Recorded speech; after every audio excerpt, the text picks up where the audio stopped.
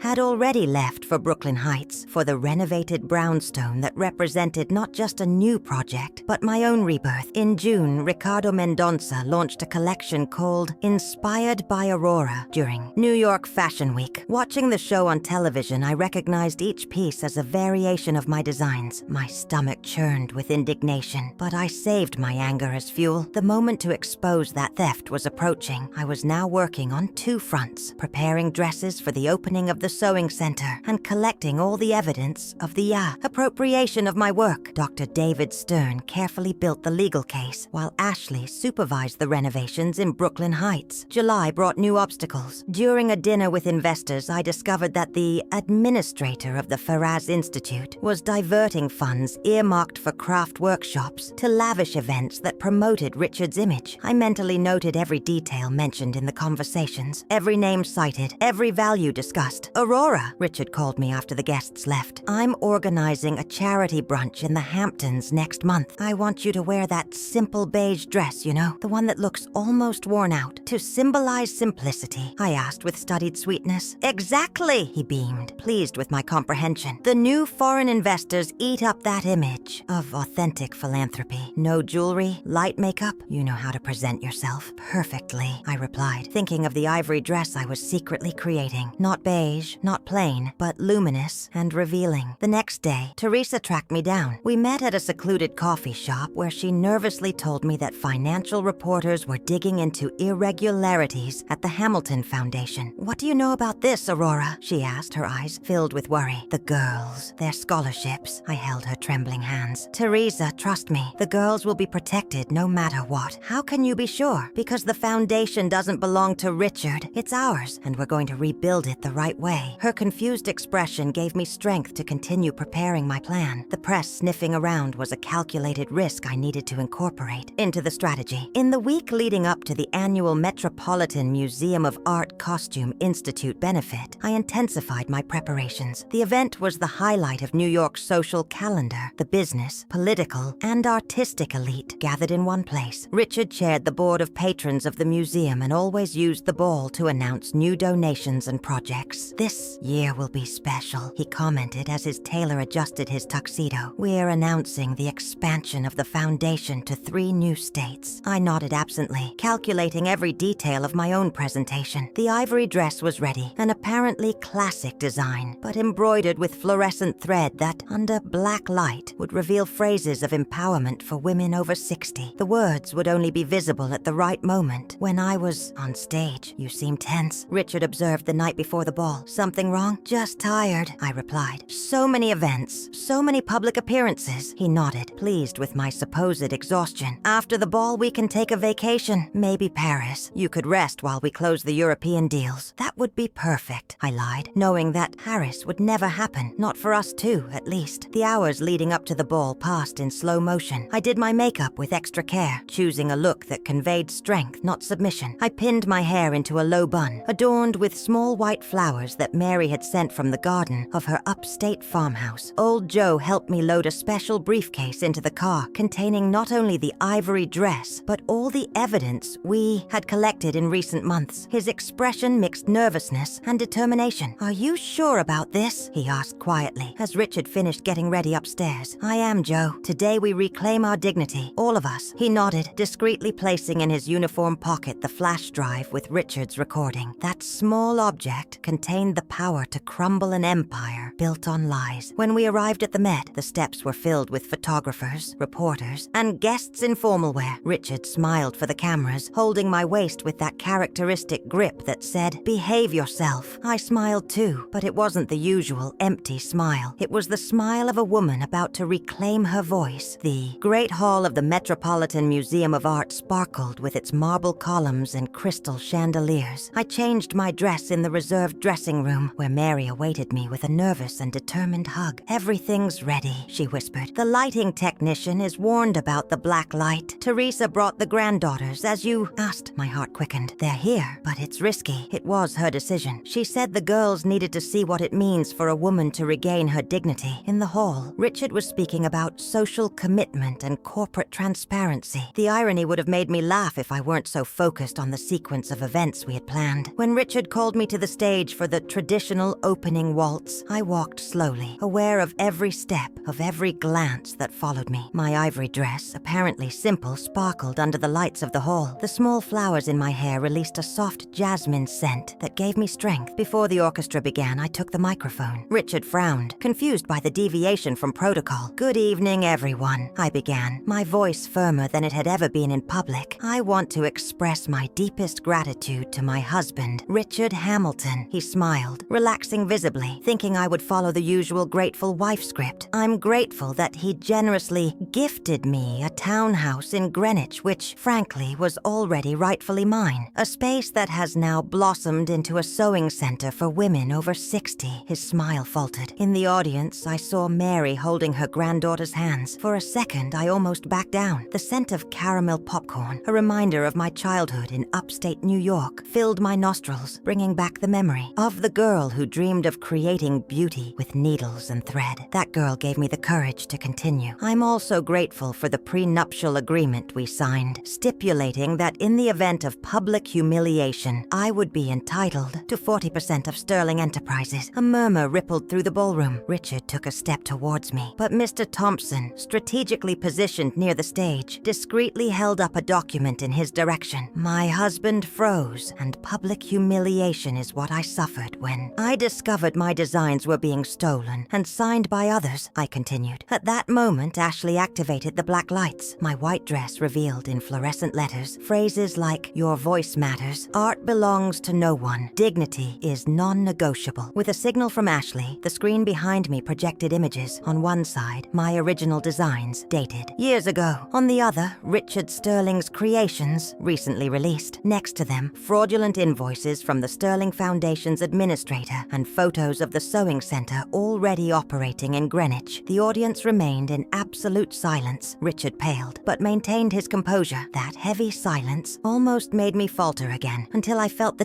texture of the small spool of thread hiding the flash drive with the audio recorded by old Mr. Henderson. "And I'm especially grateful for this recording," I said, handing the device to a technician who quickly connected it to the sound system. Richard's voice filled Lincoln Center. "We use Aurora's saintly image as a bargaining chip. Who wouldn't want to invest in a company associated with a woman who seems like an angel? It's pure marketing." Journalists invited to the event recorded everything. I saw the reporter from the New York Times taking notes furiously, while photographers snapped flashes. "I'm not doing this for revenge," I declared when the audio ended. "I'm doing it for justice and for all the silenced women. Half of the shares that now belong to me will be transferred to a micro-loan fund for female artisans over 60. The other half will remain in a trust that obligates the company to meet real goals of governance and transparency." Richard, now recovered from the initial shock, approached the microphone. "Aurora has always been eccentric," he tried with a forced smile. "She's probably under a lot of stress." Mary then stood up, her granddaughters beside her. "I confirm every word she said, and I have more testimonies from women who were